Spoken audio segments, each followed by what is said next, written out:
right, man. On the road, man, as usual. Appreciate everybody for checking in. Make sure to hit that subscribe button, bell icon button, share the video. Want to make a donation to the channel. Best way to do that is share the video, put that link in the description. I want to talk a little bit about the Jarrett Hurd situation, man. He got a fight coming up. If you didn't know, I forget the guy he fighting, but the dude he fighting, I don't know his name, but he fought a lot of guys. I think he fought Tony Harrison. He fought Julian J.Rock Williams when he was 16-0. I mean, when he was 6-0. Fought a lot of different guys.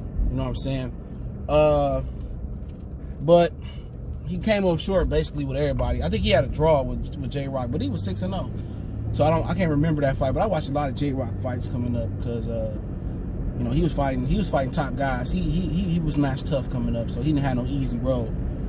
But you know, he fighting on the tune-up card. That card should be called tune-up over there where he fighting on PBC. It's a tune-up card. All right, that's all they doing over there is tuning up. Danny Garcia and Reddish and Jarrett Hurd. But it is what it is. The Swift tune-up card. But I like Jarrett Hurd. Obviously, a lot of us got a lot of restless with him not giving dudes rematch like Lara. Him holding the belt hostage, looking to fight Kell Brook, and then all of a sudden that fell through. His shoulder was hurt, not wanting to fight Jamil Charlo. He was doing interviews like the Quarterman Radio, shout out to him. And he basically was saying, you know, Charlo was the easiest fight of his career. He gonna show us. And he another guy that held up a big fight, like Keith Thurman held up the Errol Spence fight, and on and on and on. So a lot of dudes lost a lot of respect for him. But you know what? Like the guy, I watched him come up before he even came to PBC, but I got to keep it a spade. A buck. But the one thing that I will give him credit for is he doing it the right way. And he got up, and I put this interview in the description. He got up yesterday at the press conference, and basically he said that his coach, Ernesto, his old coach, was talking bad about him in an interview. And I think I remember the interview was basically saying that Jarrett Hurd let the fame get to his head. Said that basically he was putting substances in his body. I think he said he was, you know, probably drinking alcohol. I mean, drinking alcohol, and I don't know what else he was doing, partying. And basically, he wasn't listening no more. He wasn't living a clean fighter's lifestyle. You know what I'm saying? And when you're not living a clean fighter's lifestyle, and then you stop listening to your coach, and you think you the man. You know, at the end of the day, maybe at the end of the day, men don't handle business like that. You don't air another man's business out, no matter if y'all cool or not cool. You don't be the first one to air somebody's business out to the public. You know what I'm saying? See, if I got a problem with a dude in the street, and our problem in the street, I'm not going to social media about it. Or I got a problem with, you know, one of the homies, I'm not going to social media about it. You know what I'm saying? When we run here, we just gonna run about it. Now, if you go to social media first, then I'm forced to defend myself. But usually, I just let it ride. You know what I'm saying? You know it is. If I catch you, I catch you. If not, you know what I'm saying? It is what it is. But what his coach did, I felt that, you know, he felt disrespectful when he said his mom was irate with the interview, and she sent it to him while he was on vacation, I guess after the loss. And it's hard, and I'm gonna drop some knowledge here. It's hard for me to take a loss like that and go on vacation, though. The way he lost, it's hard for me to go. When I lose in Madden or Call, I ain't really a hardcore Call of Duty guy. I lose at Madden or whatever we competitive back in the day, one-on-one. Man, I'm mad, bro. I hate to lose. Like in competitive sports, I hate to lose. When I was competing, I ain't like losing. Especially one-on-one sports, man. It'd be NBA jams back in the day, Madden, quarterback club, game day, a shootout, live, 2K, you know, whatever it was. I hated to lose at stuff like that. One-on-one, I hated to lose at stuff like that, bro. And for you to have the biggest loss of your career, even though you got probably the biggest payday, for you to go on vacation is still, you know, but hey, everybody different. Everybody different. He get up there and says mom sent in the interview, and I remember the interview talking about where his coach bad mouthed him and basically said he wasn't listening no more. But this is the difference between a Bernard Hopkins, a Floyd Mayweather. See, you got all these fighters out here that's drinking, and I'm not even talking about black fighters. A lot of fighters, or this current generation of fighters. It's a lot of fighters that's out here drinking, smoking, in between fights, doing whatever. not staying active, not staying shape in between fights. They doing the same thing Jarrett Hurd do. So once they work their way up and get a world championship, a world title, or they reach their immediate goals, then they stop showing up to the gym. Then they start, they used to wake up at 4 or 5 in the morning to get training. Now they ain't getting to the gym to do the runs till 9, 10, 11, 12 o'clock later in the day. You know what I'm saying? So at the same time, you can't really humble these dudes, because how I'm gonna listen to the coach when I'm getting more money than the coach? I'm paying the coach. How the coach gonna tell me when to show up to the gym? I feel that the coach gave me everything he can get to this point, and it's gonna be smooth sailing. So at the end of the day, he was mad that his coach put his business in the street, which I felt was wrong. And it's something that he should have talked to Jarrett one-on-one about, like, hey bro, you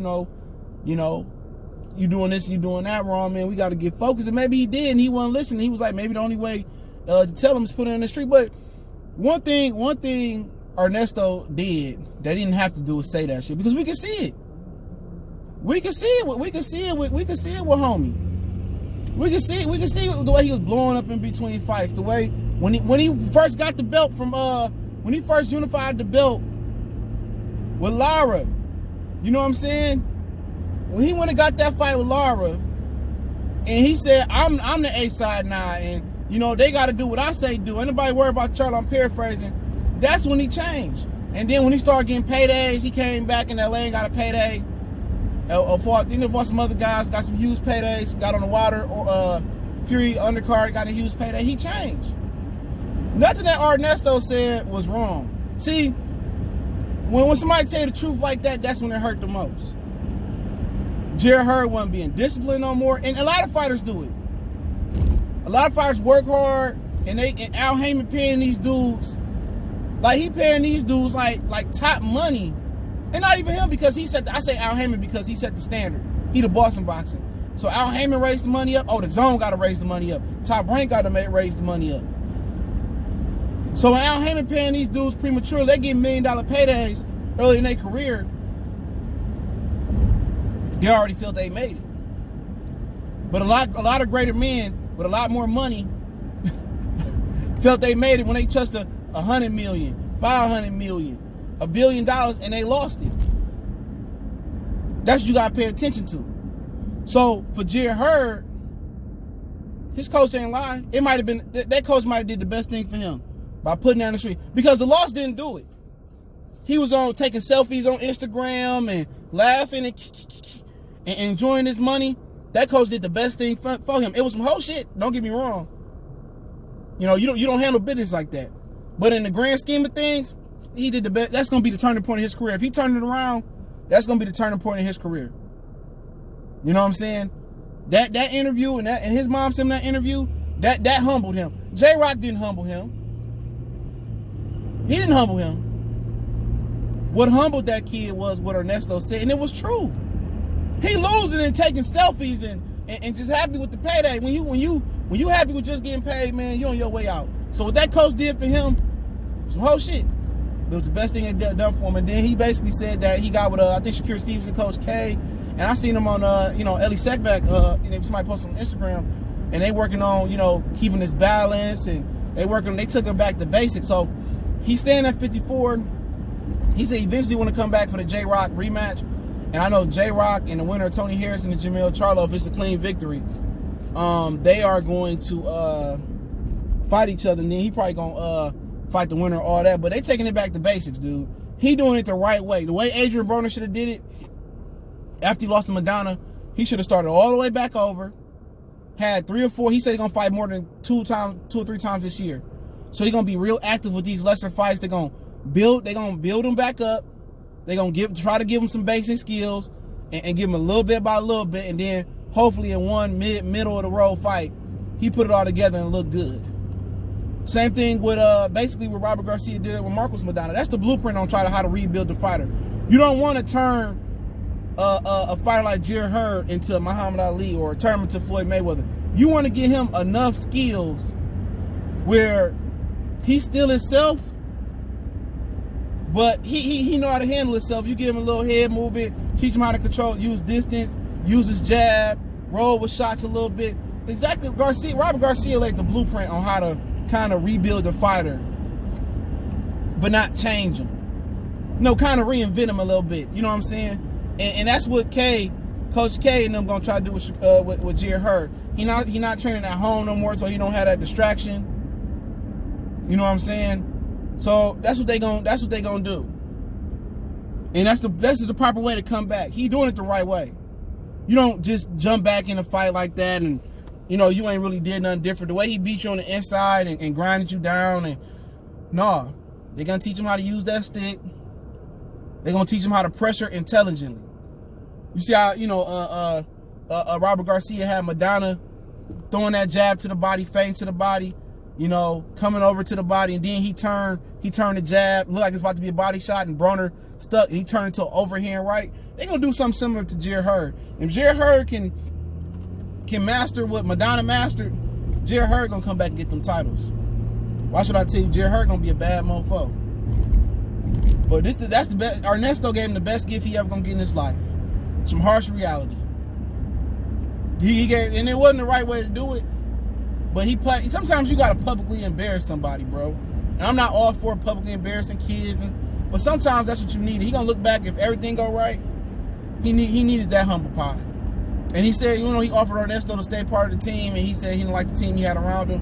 Ernesto seen that kid change, man. And he knew it wasn't gonna work. It wasn't gonna work, and maybe he couldn't. They had been together for 12 years. And remember, Jarrett Hurd was lazy in the beginning, they say he wasn't taking amateur boxing serious, and he got lazy tendencies. You know what I'm saying? And they finally started taking the boxing stuff serious. And he took off. He started doing his thing. But once again, he fell into those ladies' tendencies. He got to remember, when you make it to the top of the mountain, or you make it almost to the top of the mountain, that same hard work, really, it's harder to stay on top than get on top. It's harder when you come home to a 10-bedroom mansion, or you was driving to the gym in a broke down Suburban in Tahoe like Kawhi Leonard. Now you driving to the gym, in a Maserati or in a Porsche or in a BMW. It's hard. You was sleeping on regular Target sheets. Now you sleeping on 1,000 thread Egyptian sheets. So it's different. It's harder to stay on top. And that's one thing that you got to admire about Floyd Mayweather's greatness. When he won, never too high, never too low. You know what I'm saying? That work ethic was always there. That hunger was already there. $100,000 or $10,000 or $500 million, $500 million. Floyd Mayweather work ethic stayed the same. You never seen Floyd, getting drunk. You never seen Floyd 20, 30 pounds overweight. Never seen it. Or 50 pounds overweight. He made way more money than Jarrett Hurd probably can dream of right now. So, Jarrett Hurd, your coach gave you the best gift you ever gonna get in life. Your coach gave you the best gift you gonna get in life. He gave you some humble pie. I don't agree with the way he did it, but he gave you some great gift. But he said he don't live with his parents no more, and he cut his hair off before OBJ and all that, and he looking to get dedicated. So they've been working at Colorado Springs. He's been working up there, high altitude. A lot of fighters go up there and train, man. Crawford, Canelo. I think they got like an Olympic thing up there. So he doing it the right way. This is how you rebuild a fighter. And remember, Marcos Maidana, it's a lot of parallels between him and Maidana. This shit is crazy if you think about it. But remember, Marcos Maidana was another kid. He was another guy that was supposed to come back and rush after he lost to Devin Alexander. Remember, he was supposed to rush into Keith Thurman fight. And they decided that wasn't the fight for them. That was supposed to be Keith Thurman's debut with Al Heyman on HBO. And they decided it wasn't for him. And that was a great idea, and they waited, and I think they might have had a tune-up or two, and this is when Mikey Garcia had a situation with Top Rank, and Mikey and them was preparing him, for bigger fights, and whatever Mikey, Robert Garcia, and the team did, it worked for Marcos Maidana, and hopefully Jarrett Hurd and Coach K, Shakur Stevenson team, they trying to do the same. They doing the same thing for him. You don't want to change him. You don't want to turn him into Sugar Ray Robinson, Muhammad Ali. You just want to give him enough tools to know how to handle himself. You really want to you really want to amplify his style. You know, you really don't want to change him, man. But I think they're gonna do a great job, and I look forward to his career. And I'm still a Jarrett Hurd fan. I may not agree with all the moves he's doing, but you know what? When the leader of the Wolf Pack is showing you how to make the most money for the less risk fights, and it's a business, and Al Heyman is telling you it's a business, and you need to do this and do that, you can't fault for the way he's moving.